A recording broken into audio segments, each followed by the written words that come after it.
Pessoal, bom dia, bom dia. Hoje a gente vai ter que fazer um negócio bem corrido aqui. Nós vamos fazer uma revisão de tudo que a gente já viu até agora aqui nas nossas aulas presenciais e em forma virtual também das nossas videoaulas, tá? Eu vou pedir vocês, gente, que depois vocês assistam o vídeo de novo com mais calma, pause nos momentos que vocês querem ler alguma coisa, tá? Porque para a gente não ficar muito demorado aqui, porque já vai ficar um vídeo um pouquinho maior que o normal, tá? Porque afinal é a nossa revisão do bimestre todo. Então, vamos lá. No início do ano, né, na nossa parte de aulas presenciais, a gente viu a parte de razão e proporção. Então você tem naquela parte basicamente aqueles exercícios lá de você montar a proporção, né?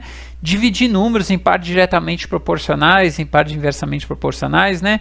Aqui é um falazado, né, uma escrita mais formal, por isso que eu estou te explicando aqui, tá? Que negócio que você tem um número que você vai querer dividi-lo em partes, né? Parte 1, parte 2, parte 3, proporcional a outro número. Então vamos dar um exemplo. Como é que se divide lá o 144 em partes diretamente proporcionais a 3, 4, 5? Você vai dividir o 144 em x, y e z. O x para 3, o y para 4, o z para 5. Assim como a soma de todos os de cima, que vai dar o próprio 144, está para a soma de todos os de baixo, que vai dar 12. Então, isso aqui é 12. Isso aqui é a constante de proporção. Todas essas frações são iguais e são iguais a 12. Então, agora você pega o x sobre 3 igual a 12, dá 36. Pega o y sobre 4 igual a 12, dá o 48.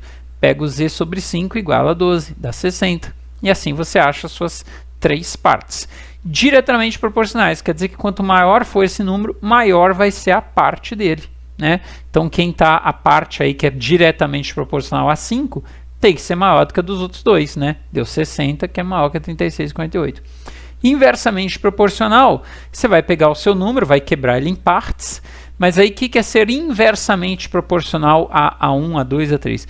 É a mesma coisa que ser diretamente proporcional ao inverso desses números, né? Odeio esse texto, muita falazada estranha, né? Vamos por exemplo. 143 em parte inversamente proporcional a 2, 3, 4. O que você vai fazer? Vai quebrar ele então em x, y, z, só que ao invés de você fazer x está para 2, y está para 3, z está para 4. Não, você vai fazer x está para o inverso de 2. Assim como y está para o inverso de 3, assim como z está para o inverso de 4. Ah, mas eu vi no outro lugar, sei lá o que é só você fazer assim, vezes, x vezes 2, x, y vezes 3 e z vezes 4. Se você repetir o de cima, multiplicar pelo inverso de baixo, vai parecer que é x vezes 2 mesmo. Mas eu não quero que você escreva assim. Eu preciso que você mantenha a escrita desse jeito para a gente continuar usando o truque de assim como a soma de todos os de cima está para a soma de todos os de baixo. A soma das frações aqui, você vai no cantinho, vai lá no rascunho, tira o mínimo, vai dar 13 sobre 12. E o x mais y mais z tem que dar o 143, que é o nosso número original.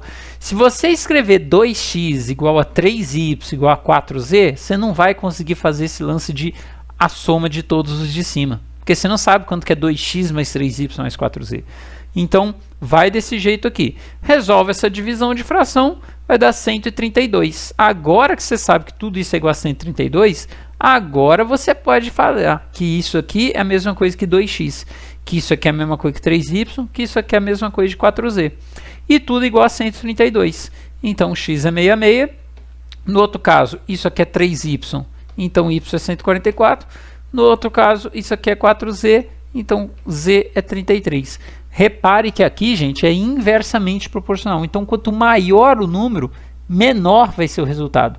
Então, por exemplo, z, que é a parte que é inversamente proporcional a 4, que é o maior dos números, vai dar o menor dos resultados, 33, que é menor que os outros. Beleza? Aí vem a parte de regra de 3. Então, o que a gente tinha que lembrar de regra de 3? Né? Vamos logo por exemplo. Então, você tem aí, 6 pedreiros constroem um muro de 45 metros de extensão, 90 centímetros de altura, em 9 dias. E se eu tiver 10 pedreiros no mesmo ritmo? Aí mudo também o tamanho do metro, 50 metros de extensão e 180 centímetros de altura. Quantos dias que eu vou precisar? Então, você vai montar essa tabelinha aqui, né? O seu problema inicial, 6 pedreiros, muro de 45 metros de comprimento, 90 centímetros de altura, 9 dias.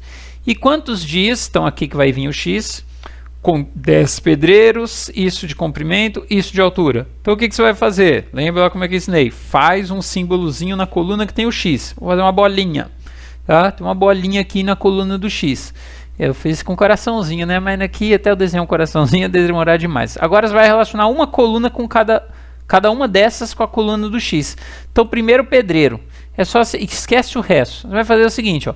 Se 6 pedreiros demoram 9 dias, 10 pedreiros demora quantos dias? Você só tem que responder mais ou menos. Não tem que tentar acertar o número. Se eu tenho mais pedreiro, eu demoro menos dias. Então o número de pedreiros aumenta, enquanto o número de dias vai diminuir. Então um sobe e o outro desce. São comportamentos diferentes. Então símbolos diferentes. Aqui eu vou pôr uma estrelinha, já que aqui gera bolinha. Agora extensão com dias. Um muro de 45 metros leva 9 dias. E um muro de 50 metros? Leva mais dias, certo? Então aqui aumentou e esse número também vai aumentar. Então os dois aumentam, mesmo comportamento. Então mesmo símbolo. Se é bolinha, também é bolinha. Altura e dia. 90 centímetros de altura leva 9 dias. E 180 centímetros de altura? Vai demorar mais tempo. Então mais dias. Então aqui ó, a altura aumentou e o número de dias também vai aumentar. Então, mesmo comportamento, mesmo símbolo. Cuidado para você não falar isso aqui, ó.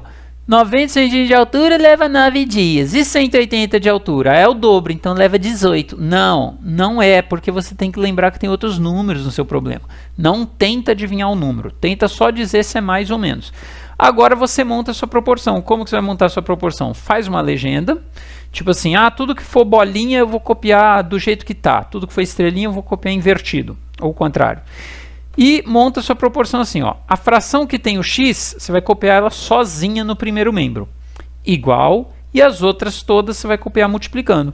No meu exemplo aqui, ó, tudo que tem bolinha eu copiei do jeito que tá. Então, ó, 9 sobre x tem bolinha, então 9 sobre x. Igual o resto, estrela eu inverti. 6 sobre 10 virou 10 sobre 6. Os outros que é bolinha, eu mantive. Bolinha aqui, ó, 45 sobre 50 e 90 sobre 180. Resolve essa conta de vezes todas aqui, multiplica cruzado, tal, você vai chegar no seu x igual a 12. Então precisa de 12 dias. Beleza, gente? Juros. É a parte de juros simples, né? Que não existe na vida real, né? Não existe juros simples. Juros simples você vai ganhando por juros um valor fixo, que depende só do valor inicial do problema. Isso é um absurdo. Se sua poupança, por exemplo, rendesse sempre a mesma coisa em cima do valor que você tinha quando abriu a poupança, seria terrível, né? Apesar que não ia fazer tanta diferença, não, tá tão fraca, né? Mas vamos lá. Tem esse jeito aqui, né? Só para você ver que tem gente que escreve de muitas formas, né? Mas é o que você está acostumado a ver como cito sobre 100. Eu gosto de colocar isso sobre 100. Moca, mas o cara aqui não pôs isso sobre 100. É porque tem gente que gosta assim, por exemplo. Se eu for resolver um exercício e falar que a taxa é 25%, meu I para mim é 25. Quem usa a fórmula desse jeito aqui, que não tem o sobre 100, se o cara pega um exercício que o I é 25%, o I dele é 0,25. Então eu prefiro assim, porque eu não mexo com decimal. Esses exercícios têm números tão grandes, com tanto zero, que eles cortam esses zeros aqui de baixo depois, fica tranquilinho, beleza? Cuidado, gente, taxa e tempo na mesma unidade. Se seu exercício deu uma taxa de juro ao mês, juro mensal, use o tempo em meses. Se é juros AA, né, ao ano, use o tempo em ano, tá? Às vezes você vai ter medo de mudar, de converter a taxa, então converte o tempo. Aceita a taxa que vier e converte o tempo. Juro composto. Aí o juro é sempre em cima do valor anterior, né? É aquela forma que a gente conhece dessa forma assim. Capital inicial que multiplica 1 mais I sobre 100, né? Isso tudo elevado a T. De novo, elevado a T, isso aqui é o tempo, mas vamos supor assim, correu 4 meses com a taxa igualzinha. Então, beleza, para mim tempo não é o expoente, é o parênteses. Se fosse 4 meses com taxa de 10%, eu ia fazer um parênteses de 1 mais 10 sobre 100, vezes outro parênteses de 1 mais 10 sobre 100, vezes outro parênteses de 1 mais 10 sobre 100, e assim vai. Para não escrever esse tanto de vezes, eu elevo a 4.